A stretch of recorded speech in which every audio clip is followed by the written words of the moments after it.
Quartier de Harlem, New York, 21 février 1965, il est 15 heures. En plein milieu d'un meeting politique, Malcolm X est abattu de 16 balles dans le corps. Il meurt quelques minutes plus tard, il a 39 ans. Depuis près d'un an, le leader noir se savait menacé par ses anciens compagnons de lutte, la Nation of Islam.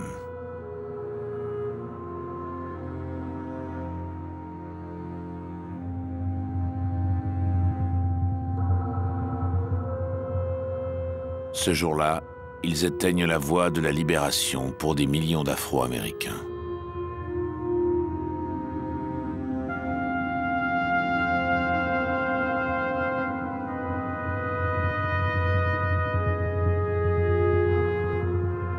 We declare our right on this earth to be a man, to be a human being, to be respected as a human being, to be given the rights of a human being, in this society, on this earth, in this day, which we intend to bring into existence by any means necessary. Malcolm, to me, is Pour moi, Malcolm est un dieu vivant. God walking the earth, if you can understand. Malcolm, Il a rendu leur dignité raciale aux Afro-Américains. racial integrity of African Americans. Malcolm nous a rendu notre dignité humaine. Beingness back. Pour moi, la chose la plus importante qu'il ait accomplie, c'est qu'il a réussi à nous libérer de notre peur. Parce que pour conditionner et fabriquer des esclaves, il faut leur faire peur. Et c'est ce qu'ont fait les États-Unis. Malcolm nous disait, le blanc n'est qu'un être humain. Ce n'est pas un arbre, ce n'est pas une montagne. Ce n'est rien d'autre qu'un simple homme blanc. S'il se coupe, il saigne tout comme vous. S'il pète, il pue comme vous. Mais il a réussi à créer un monde virtuel dans lequel vous vous prosternez à ses pieds. Mais à partir d'aujourd'hui, c'est terminé. «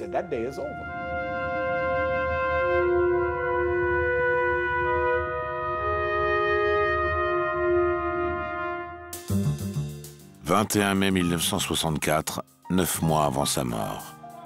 Le leader noir le plus controversé de l'histoire des États-Unis rentre d'un pèlerinage à la Mecque.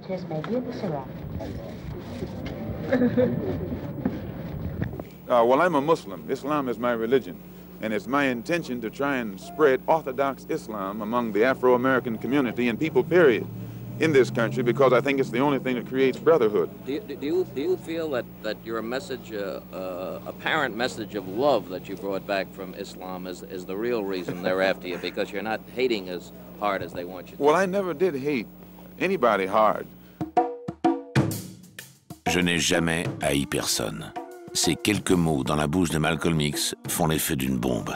Les médias américains préparent leur gros titre. Le chantre de la Black Pride ne hait plus les Blancs. Lui qui a pourtant toutes les raisons de détester la société américaine. Né Malcolm Little en 1925, il grandit dans une Amérique où le noir est encore le négro. Au nord, l'American Dream s'arrête aux frontières des ghettos noirs. Au sud du pays, c'est ouvertement l'apartheid et le lynchage est un sport de détente.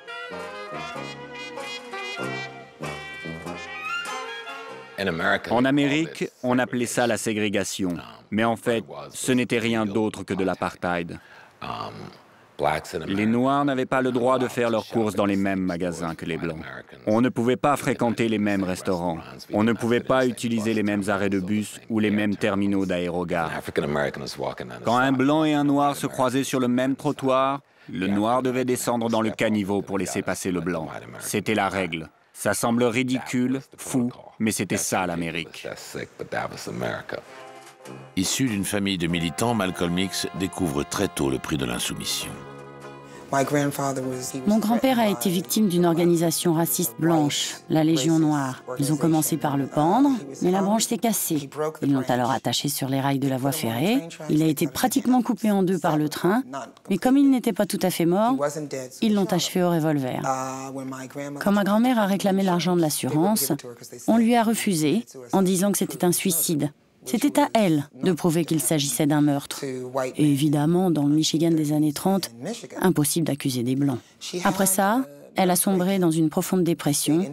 L'État l'a fait interner et a séparé tous les enfants, dont mon père. Très jeune et révolté, Malcolm entre de plain pied dans la délinquance. Toxicomane, cambrioleur, il est condamné à 8 ans de prison pour vol avec effraction. En détention, Malcolm Little est séduit par un groupuscule sectaire afro-américain, la Nation of Islam, curieux mélange de religion musulmane et de mystique de bazar. Le dirigeant, Elijah Muhammad, se présente comme messager d'Allah. L'avènement du royaume de Dieu est proche, le démon blanc va retourner au néant, et l'homme noir, être supérieur, dominera le monde. Monsieur Mohammed enseignait que la Bible était une prophétie et non un document historique. Pour lui, les prophètes avaient fait des prédictions cachées dans les Écritures. Et Malcolm croyait à cette conception de la religion. Il pensait qu'il était le Saint Paul de la prophétie et que Monsieur Mohammed était Jésus. Et ça lui a donné une détermination et une assurance que les gens ordinaires n'ont pas. Malcolm sillonne les États-Unis pour prêcher la bonne parole. Donnie Williams et Harold Hyman, 2 anciens membres de la Nation of Islam, se souviennent de ses débuts à Philadelphie. C'est là. C'était la maison où il vivait. On est allé le récupérer au train qui venait de New York et on l'a emmené ici. Et Malcolm s'est installé. Malcolm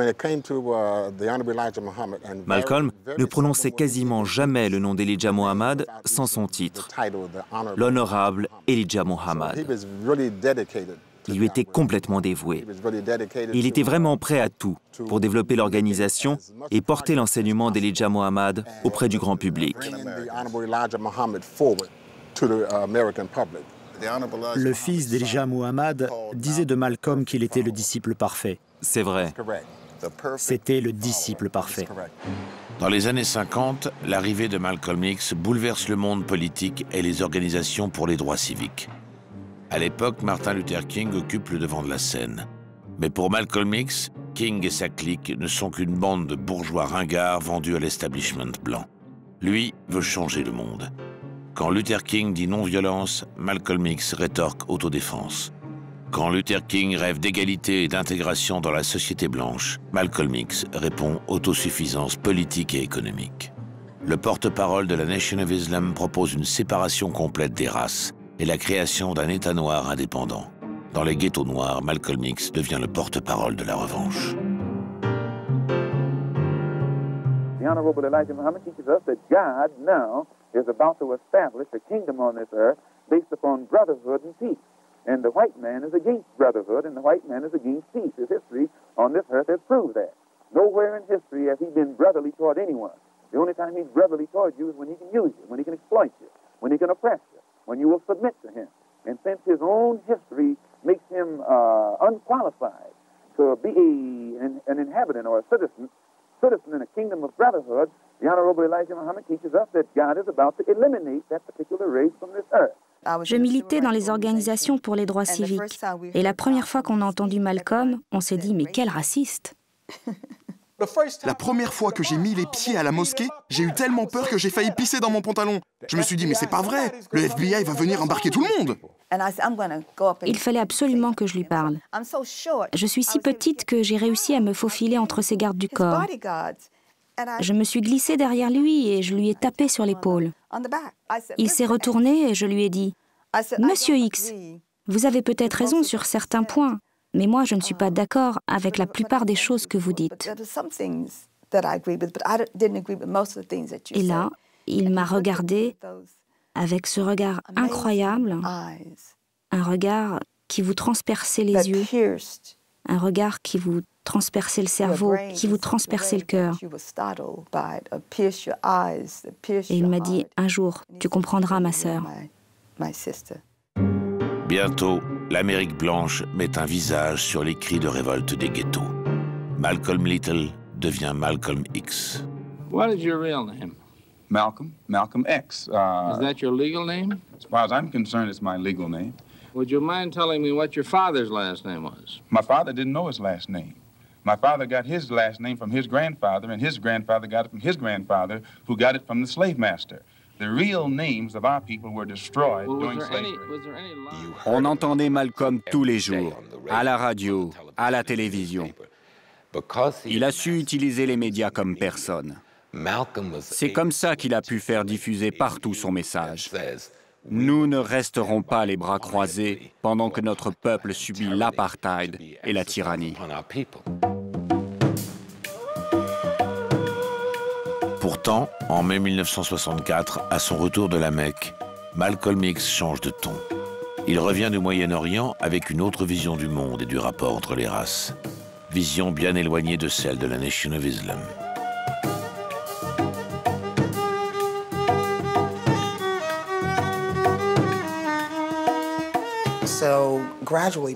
Mon père a découvert le véritable islam. Il a vu des Asiatiques, des Européens, des Africains prier côte à côte et il a pu s'asseoir à leur côté sans sentir de réaction de rejet.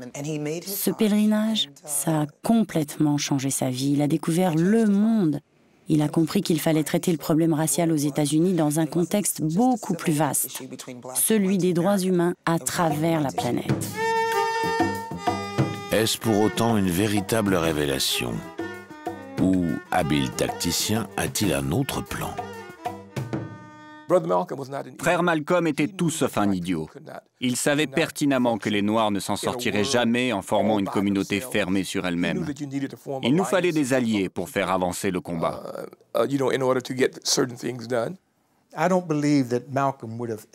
À ma connaissance, Malcolm n'aurait jamais changé au point de faire confiance aux Blancs. Des alliances et de la confiance, Malcolm X en a bien besoin en ce mois de mai 1965. C'est un homme isolé qui vient de rentrer aux États-Unis. Il cherche alors à se créer un nouveau réseau d'influence pour développer son mouvement, l'Organisation pour l'unité afro-américaine. Après la conférence de presse, Abdul Razak et lui sont allés au centre-ville, louer des bureaux dans l'hôtel Teresa. Les bureaux étaient ici, au deuxième étage. Il disait qu'il considérait toujours la solution d'Elijah Muhammad comme la meilleure pour les Afro-Américains. Et cette solution, c'était de se séparer des Blancs.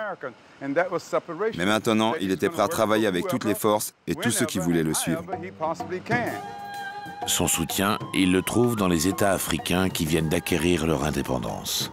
Son but est de rassembler tous les peuples noirs d'Afrique et d'Amérique contre l'oppression des pays de l'Occident.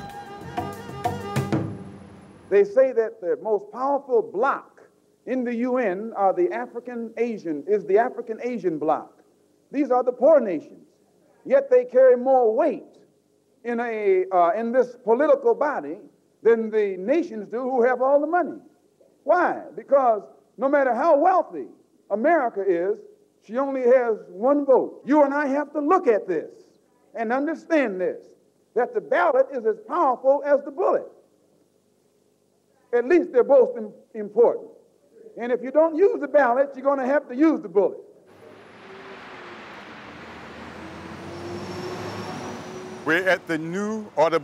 Nous sommes au nouvel Audubon Ballroom. Le bâtiment a été rénové. C'est ici que Malcolm X tenait ses meetings.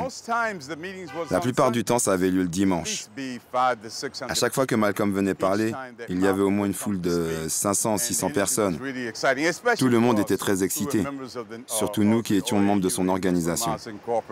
En particulier les jours où il faisait venir de grandes personnalités comme Mohamed Babou, le révolutionnaire de Zanzibar.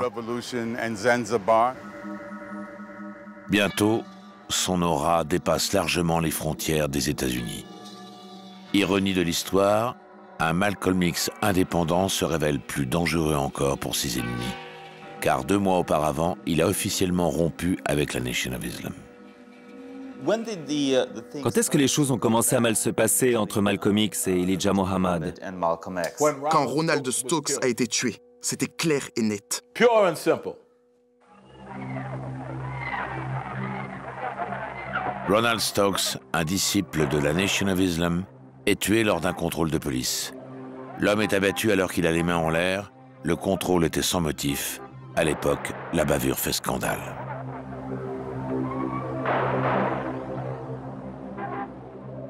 Monsieur Mohammad l'a répété plusieurs fois, et il l'a même écrit noir sur blanc. Il nous disait « Vous voyez ces hommes?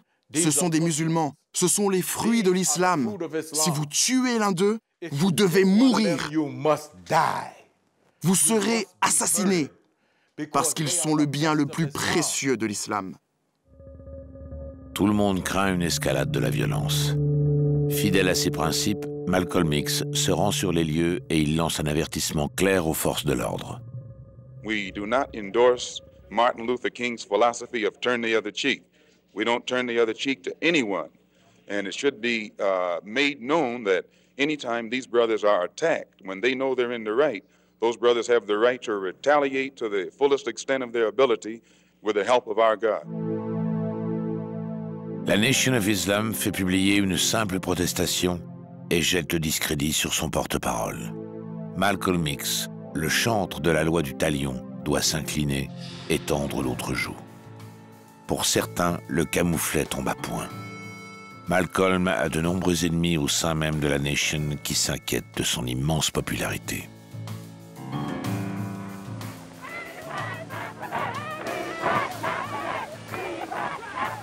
Les textes étaient ceux d'Elijah Muhammad, mais c'était un homme tout petit, tout souffreteux, et quand il faisait un discours, c'était complètement plat. Il était asthmatique en plus au dernier degré. Il lui fallait un porte-parole.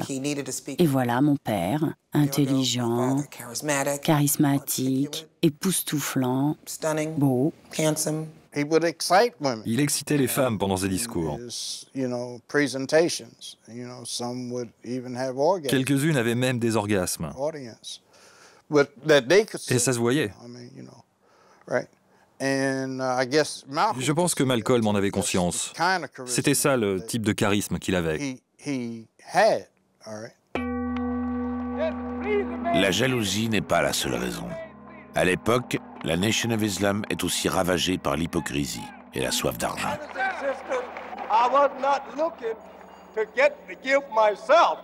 I only wanted you to see how righteous people, how they value wealth. They don't value gold and silver like you.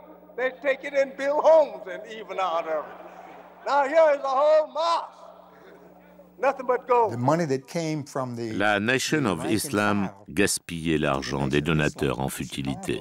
À Chicago, au siège de l'organisation, les dirigeants se payaient des vêtements de luxe, de grandes maisons, de grosses voitures et tout le reste.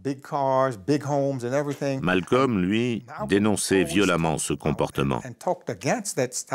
Quand l'honorable Elijah Muhammad est tombé malade en 1962, on a tous cru qu'il allait mourir.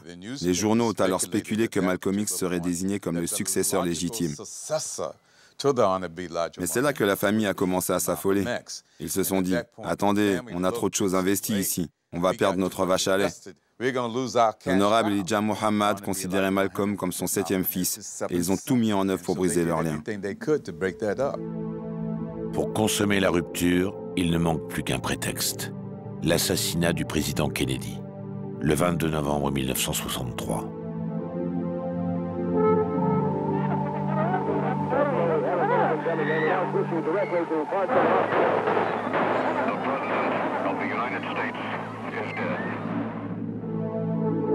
Elijah Muhammad a interdit à ses disciples de commenter l'assassinat de Kennedy. Le messager craint de se mettre à dos une grande partie de la communauté noire qui a fait bloc derrière le président démocrate. Mais Malcolm X passe outre et crée l'événement, une fois de trop. Un journaliste lui a demandé ce qu'il pensait de l'assassinat du président Kennedy. Malcolm a commencé à s'expliquer, puis il a conclu en disant « Pour moi, cet assassinat n'est qu'un juste retour de bâton. Et un juste retour de bâton ne me rend jamais triste. Ça me rend toujours heureux. J'étais en poste ce jour-là à Manhattan. Ça s'est passé devant moi. C'est moi qui l'ai appelé pour lui dire « Des journalistes sont là. On les laisse entrer ou on les met dehors ?» Il m'a dit « Non, laisse-les venir. » L'establishment blanc de l'époque a complètement déformé ses propos.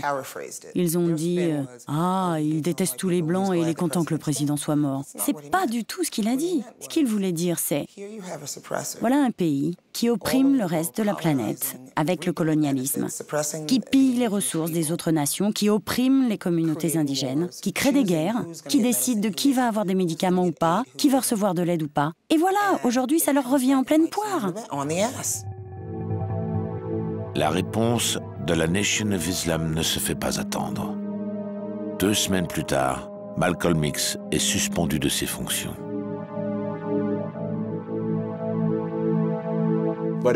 Tout le monde croyait que Malcolm serait de retour au bout de 90 jours. Mais avant la fin de la suspension, certains frères ont commencé à dire « Ne l'appelez pas Malcolm, appelez-le le rouquin ». Il n'a jamais été un disciple du messager. Il mérite la mort. Je me suis dit, quoi? La mort? Non, c'est pas possible. C'est là que j'ai appelé Malcolm. J'ai fini par réussir à le joindre, mais il m'a ri au nez. Il m'a dit, mais non, personne ne veut me tuer. Je ne suis pas un musulman du dimanche. J'ai donné 12 ans de ma vie à cette organisation. Je lui ai dit, eh bien, la tension est en train de monter. Et il parle de vous descendre.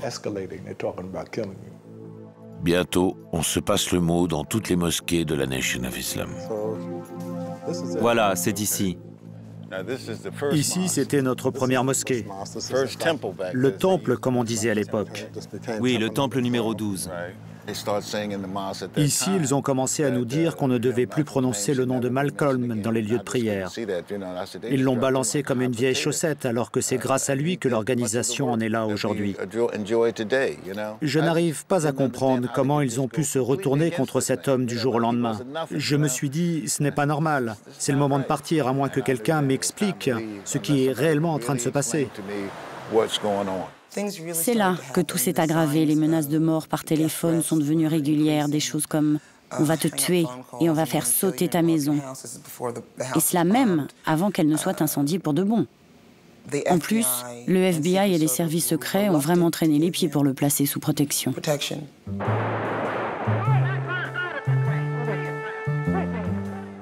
La tension monte entre les partisans de Malcolm X et ceux de la Nation of Islam. Malcolm X contre-attaque. En juin 64, il lâche une bombe. Elijah Muhammad, le messager de Dieu, aime bien la chair fraîche. They're afraid that I will tell the real reason that I'm out of the black Muslim movement, which I never told. I kept to myself. But the real reason is that Elijah Muhammad, the head of the movement, is the father of 8 children by 6 different teenage girls, 6 different teenage girls who were his private personal secretary. The truth is, en vérité, Malcolm connaissait l'histoire des filles depuis longtemps. Elles n'ont rien à voir avec la rupture. Même moi, j'étais au courant. La rumeur a commencé à courir dès 1958. D'ailleurs, 2 des filles étaient d'anciennes compagnes de Malcolm. En tout cas, celle qui s'appelait Evelyn, c'est sûr. Ils ont même été fiancés. Donc Malcolm était parfaitement au courant pour les filles. La raison pour laquelle cette histoire est devenue un scandale, c'est que Malcolm avait besoin d'arguments pour contre-attaquer.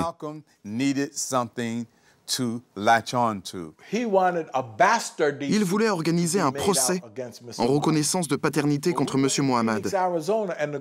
Les filles avaient quitté Phoenix en Arizona pour s'installer à Los Angeles.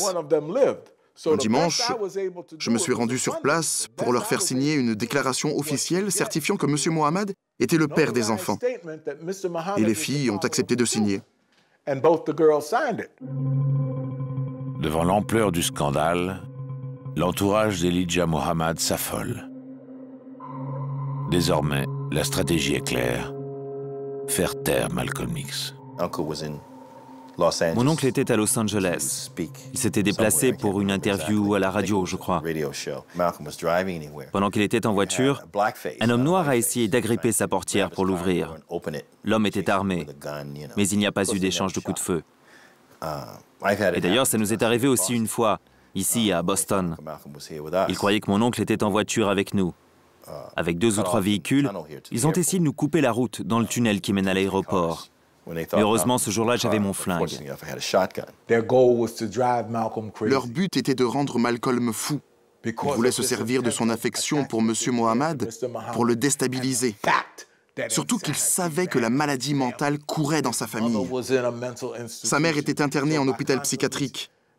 En le mettant constamment sous pression avec leurs menaces de mort, ils espéraient le faire craquer.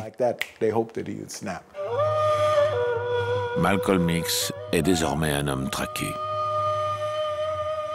En août 64, soit 7 mois avant sa mort, il est au Caire pour assister au sommet de l'OUA, quand il est victime d'une première tentative de meurtre. Sa vie est en danger. Il se cherche des appuis pour rester en vie. Il sait très bien qu'on veut le tuer. Au Caire, ils ont essayé de l'empoisonner, à la propre table d'Abdul Nasser, pour l'amour du ciel.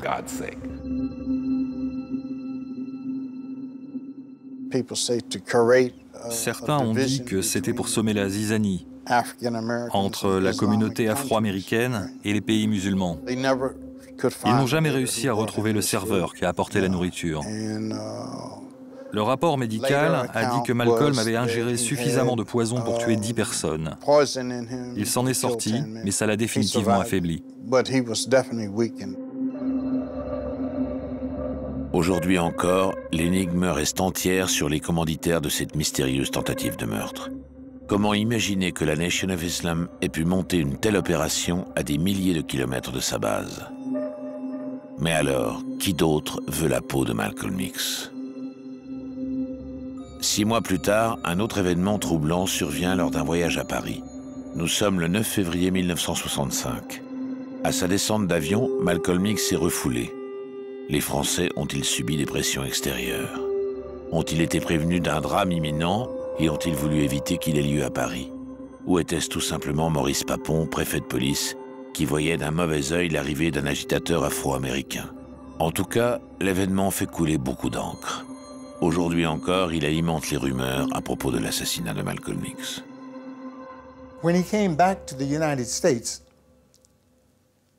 À son retour aux États-Unis, nous sommes venus l'accueillir à l'aéroport. Nous sommes rentrés ensemble. Et dans la voiture, Malcolm nous a dit quelque chose de très étrange, quelque chose comme ça. Vous savez, je viens de réaliser que je me suis trompé. J'ai toujours dit que mes problèmes venaient de Chicago. En fait, je viens de découvrir que ce n'est pas le cas. On lui a dit, mais alors d'où ça vient? Il a pointé un doigt vers le sud et il a dit Washington. Quand je l'ai vu la dernière fois, j'étais au bord des larmes, vraiment au bord des larmes.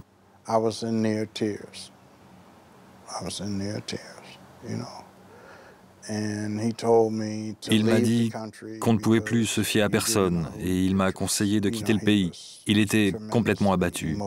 Il savait que le gouvernement projetait d'éliminer tous nos leaders.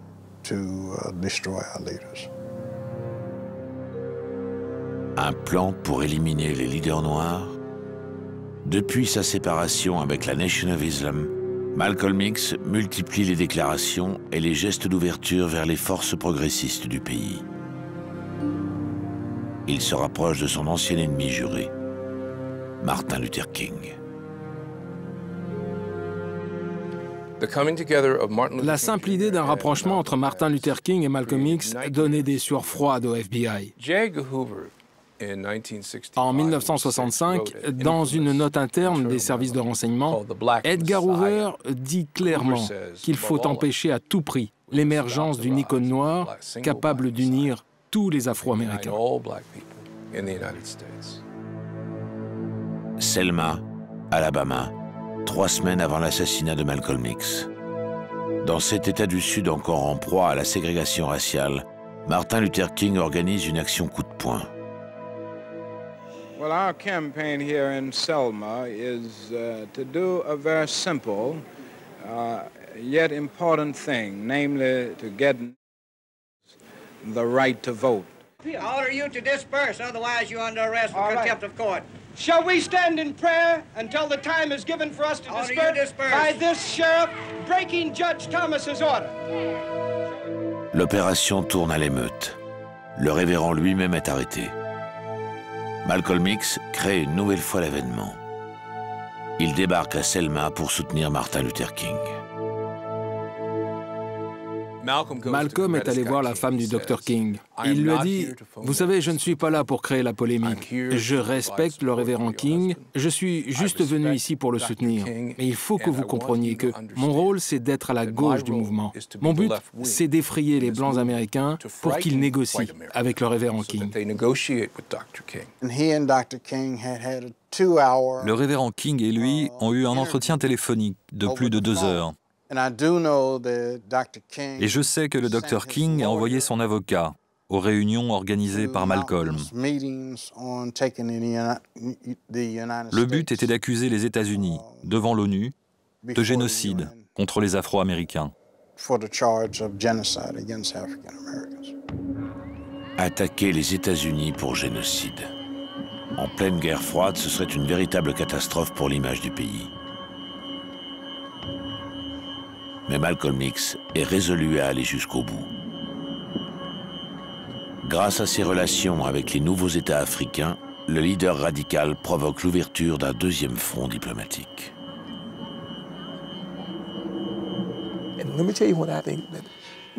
Je vais vous dire quand ils ont décidé d'en finir avec lui. Les États-Unis, la Belgique, l'Angleterre, et je ne sais plus si la France était de la partie. Ces pays ont mené une grosse intervention militaire pour protéger des religieuses blanches menacées par de sauvages Africains, comme on disait à l'époque. Grâce au travail de fond de Malcolm X, 2 diplomates africains ont déclaré aux Nations Unies « Si les USA ont le droit d'envoyer des troupes en Afrique pour protéger des nonnes-blanches, alors nous avons le droit d'organiser une opération militaire pour aider les Noirs qui se font massacrer au Mississippi. » C'était la première fois qu'on entendait une chose pareille.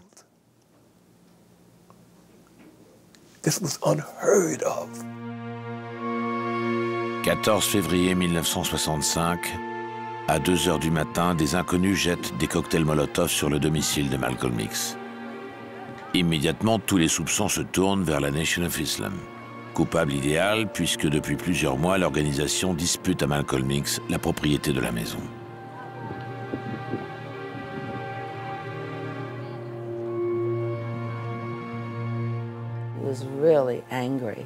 Il était furieux.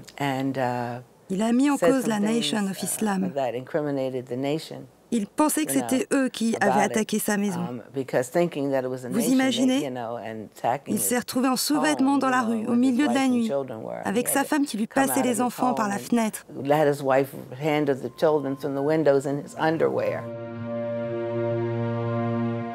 L'enquête sur l'incendie est classée sans suite. 1 semaine plus tard, Malcolm X est assassiné. C'était évident que ses jours étaient comptés. Il a réagi comme n'importe quel être humain. Il essayait de faire tout ce qu'il pouvait dans le temps qui lui restait. Il s'inquiétait aussi beaucoup pour l'avenir de sa famille. Il n'avait pas le moindre centime à leur laisser. La Nation of Islam l'avait complètement dépouillé.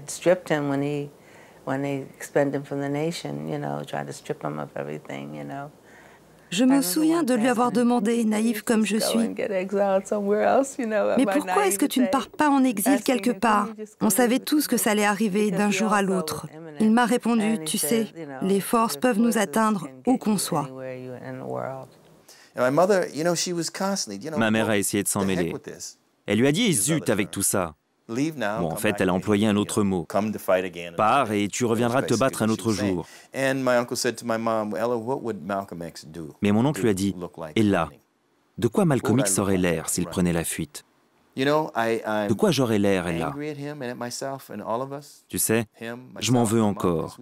J'en veux à nous tous. À lui, à moi, à ma mère, parce qu'on n'a pas réussi à le convaincre. Mais finalement, au fond de moi, je le comprends et je l'admire. Lui et le révérend King. Ces 2 hommes qui ont compté dans l'histoire savaient ce qui allait leur arriver. Ils ont tous les 2 fait face. Impossible de fuir. Peut-être. Mais 40 ans après sa mort, ce n'est pas la seule décision que ses proches ne s'expliquent toujours pas. Nous étions inquiets par le comportement de Malcolm. Il ne prenait aucune précaution pour sa propre sécurité. Avant le dernier meeting, il y a eu une réunion entre nous. Malcolm a écouté nos arguments attentivement, mais il a dit « Personne ne sera fouillé dans le public. » Tu te rends compte? Même après que sa maison ait été incendiée, il a dit « On ne fouillera pas le public. »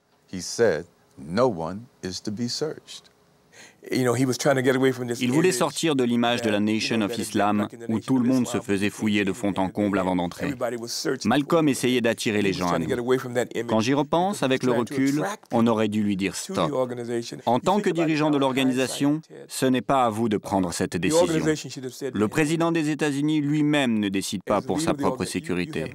Mais ça, bien sûr, c'est avec le recul. Sur le moment, il nous avait dit non, donc c'était non.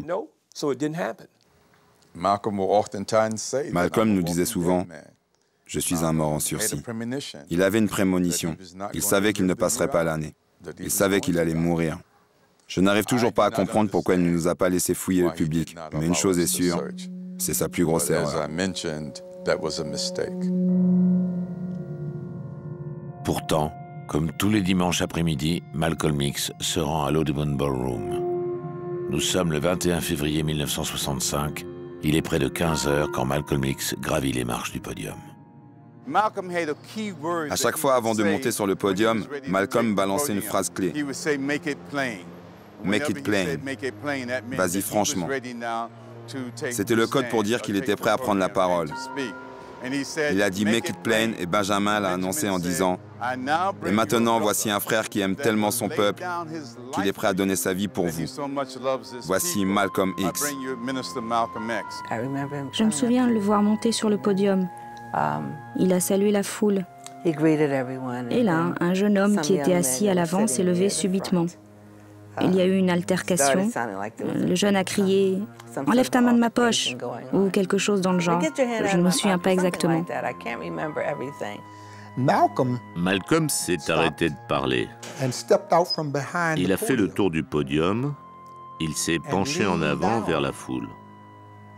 Il a levé la main comme ça et il a dit « Du calme, frères et sœurs, du calme ». Ça a été sa dernière phrase. Il regardait vers l'endroit où avait eu lieu l'altercation et subitement, il y a eu un coup de feu. Malcolm X est touché en pleine poitrine. Dans les secondes qui suivent, deux autres hommes se lèvent et font feu à leur tour. Le corps du leader noir est criblé de balles, 16 balles, dont une lui perfore le cœur et l'aorte. Après le premier coup de feu, il s'est redressé d'un coup, comme ça, avec la main toujours en l'air. Il est resté debout, immobile, et c'est là que les tirs ont repris pendant quelques secondes. Malcolm est alors tombé à la renverse et sa tête a heurté le sol. On a entendu un gros crash quand sa tête a touché l'estrade. Et là, je me suis dit, il ne survivra jamais à ça. Le coup a dû lui broyer le cerveau.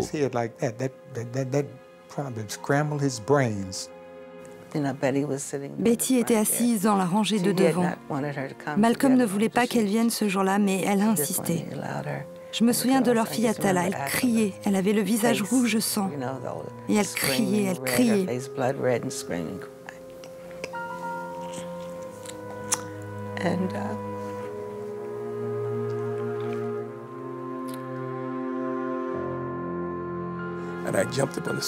J'ai sauté sur l'estrade. Il y avait une de nos membres, Mariko Chiyama, qui le tenait entre ses bras. C'est là que j'ai vu tous les impacts de balles sur son corps. Il suffoquait. Il suffoquait pour essayer de respirer. Là, je me suis dit, il est perdu.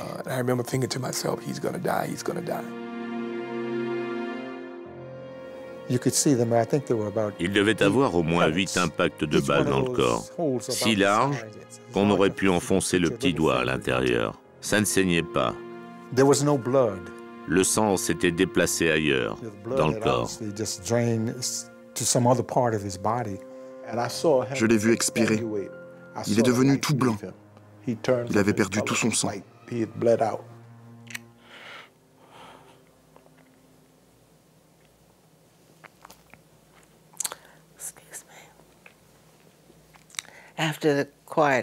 Quand tout s'est arrêté, je suis montée sur l'estrade.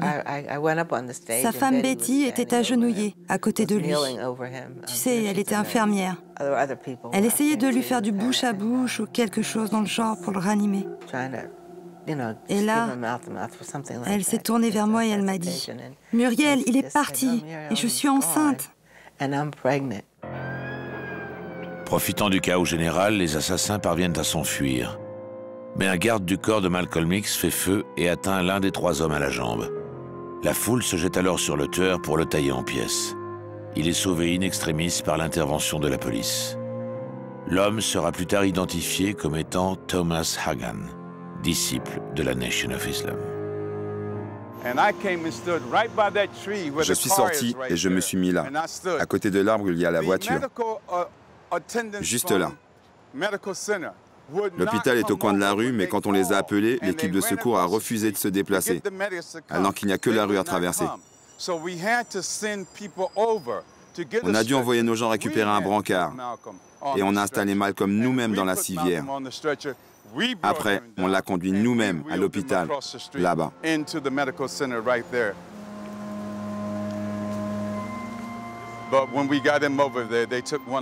Mais quand on est arrivé, ils l'ont examiné rapidement et ils ont dit « il est mort ».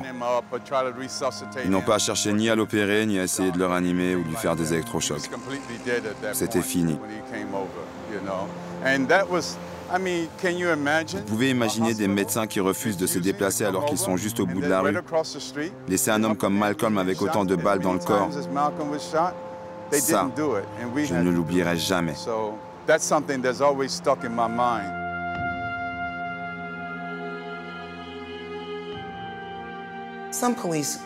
On voit la police sur cette photo, mais ils n'ont rien fait avant ça. Le pire, c'est que les 2 hommes qui sont allés récupérer le brancard dans l'hôpital se sont fait poursuivre pour vol de biens publics. C'est totalement aberrant.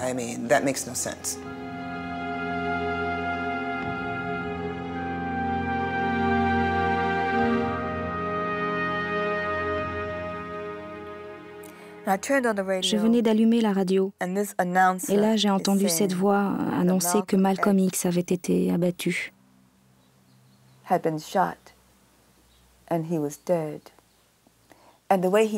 Une voix pleine de mépris. J'ai poussé un cri, j'ai lâché ma tasse de café et je me suis effondrée sur le sol. Et là, je me suis mise à pleurer.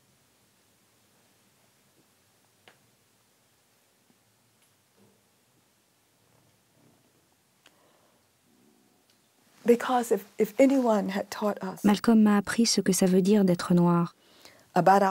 Il m'a appris ce que ça veut dire de faire partie de l'humanité. Grâce à lui, j'ai compris que j'étais un être humain. Le lendemain, la mosquée numéro 7 de la Nation of Islam est incendiée. Les proches de Malcolm X veulent-ils venger la mort de leur chef? Partout dans les rues de Harlem, une rumeur court. Le FBI cherche à attiser la violence entre les 2 clans. Théorie du complot ou provocation policière. Aujourd'hui encore, on s'interroge sur les véritables commanditaires de l'assassinat de Malcolm X. Certes, avec l'arrestation de Hagan, l'implication de la Nation of Islam ne fait plus aucun doute. Mais le jour même du meurtre, il se produit un certain nombre d'événements troublants. À chaque meeting de Malcolm X, dans l'Audubon, il y avait toujours 20 ou 24 policiers présents. Mais ce jour-là, la police de New York n'a envoyé que 2 officiers, en leur donnant l'ordre de se tenir dans le Rose Ballroom, au 2e étage, le plus loin possible de la scène où le meurtre a eu lieu. Il est donc évident que le FBI les a informés que l'assassinat allait avoir lieu ce jour-là, et ils ont reçu l'ordre de se mettre en retrait pour faciliter l'opération. Autre fait marquant, le garde du corps de Malcolm X déclare avoir touché 2 des assassins. Thomas Hagan est arrêté par la foule, mais l'autre homme, lui, parvient à s'enfuir. Herman Ferguson est à l'extérieur de l'Audubon quand il assiste à la scène.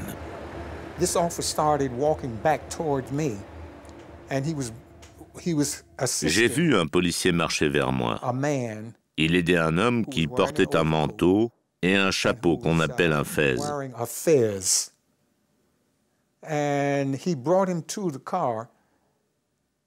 Il l'a fait entrer dans la voiture de police sur la banquette arrière. L'homme était plié en deux. Il était touché au ventre et il se tordait de douleur. J'ai entendu le policier dire au conducteur « Fichons le camp d'ici ». Je croyais que la police allait le conduire à l'hôpital, mais au lieu de ça, ils ont tourné au coin de la rue. Et le conducteur a foncé sur la 166e. Il a disparu derrière la colline, je ne les ai jamais revus. Et ça m'a toujours beaucoup intrigué. Le FBI a-t-il facilité le meurtre de Malcolm X? Au terme d'une véritable parodie d'enquête, 2 autres membres de la Nation of Islam sont arrêtés dans les semaines qui suivent l'assassinat. Norman Butler et Thomas Johnson, 2 malfrats déjà connus des services de police pour des délits mineurs. Tout le monde aurait pu reconnaître Norman Butler et Thomas Johnson. En 1962, Johnson faisait les courses et les livrait chez Betty Shabazz et Malcolm X. C'était comme ça. Il a même été le chauffeur de Malcolm. Donc, l'entourage de Malcolm les aurait tout de suite reconnus et ils n'auraient jamais pu entrer dans l'autobahn. Quand j'ai été interrogé par la police, le sergent Ferdinand Capolaro m'a demandé « Pouvez-vous prouver que Norman et Thomas n'étaient pas dans l'Audubon ?» Je lui ai dit « Non, je ne peux pas le prouver, car pour prouver qu'ils n'étaient pas dans l'Audubon Ballroom, il aurait fallu que je sois avec eux ailleurs, ce qui n'est pas le cas puisque j'étais dans l'Audubon Ballroom. » Je lui ai dit « C'est quoi cette question de merde ?»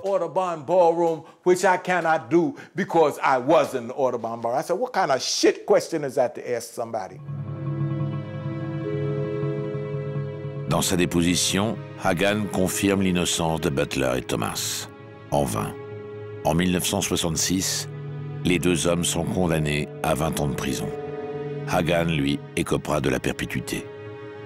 11 ans plus tard, il livre le nom de ses complices, tous membres de la Nation of Islam. À ce jour, aucun d'entre eux n'a été inquiété par la justice américaine. Dans la semaine qui suit l'assassinat de Malcolm X, 22 000 personnes défilent en silence pour lui rendre un dernier hommage. C'est tout Harlem qui pleure son fils. 27 février 1965, son corps est conduit au cimetière de Harsdale dans le Queens. Un cortège de 1500 personnes suit le corbillard sous la surveillance du FBI et de la police de New York. Rockefeller, le gouverneur de l'époque, avait fait bloquer toute la route de New York au cimetière. On voyait tous ces hélicoptères au-dessus de nos têtes, les snipers, les agents dans les fourrés, partout des voitures de police.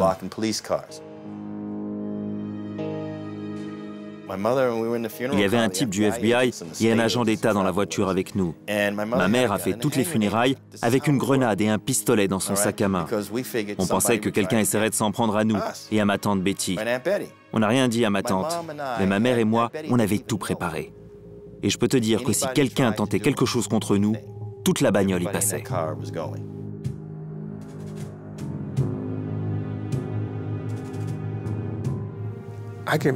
Je n'ai pas dit à ma mère que j'allais porter le cercueil. Elle aurait été morte de peur, comme à chaque fois que j'étais impliqué avec frère Malcolm. J'étais devant avec le cercueil, nous l'avons sorti et mis en terre. C'était extrêmement triste, le jour le plus triste de ma vie. Peter et moi portions le cercueil. Tout le monde essayait de le toucher. Mais bon, moi je me suis mis de côté, j'ai laissé faire. Tous ces gens aimaient Malcolm. Nous l'avions eu de son vivant. Maintenant qu'il était mort, c'était leur tour.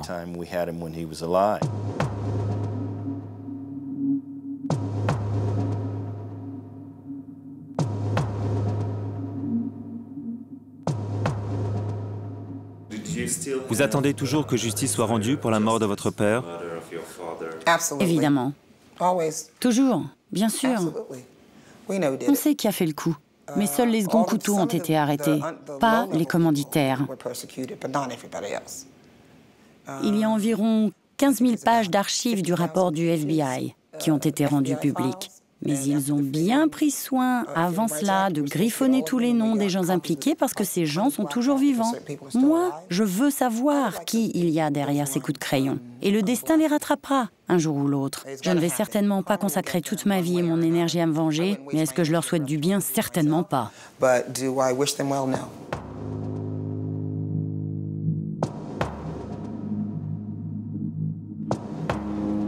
40 ans plus tard, Malcolm X aiguillonne encore les consciences.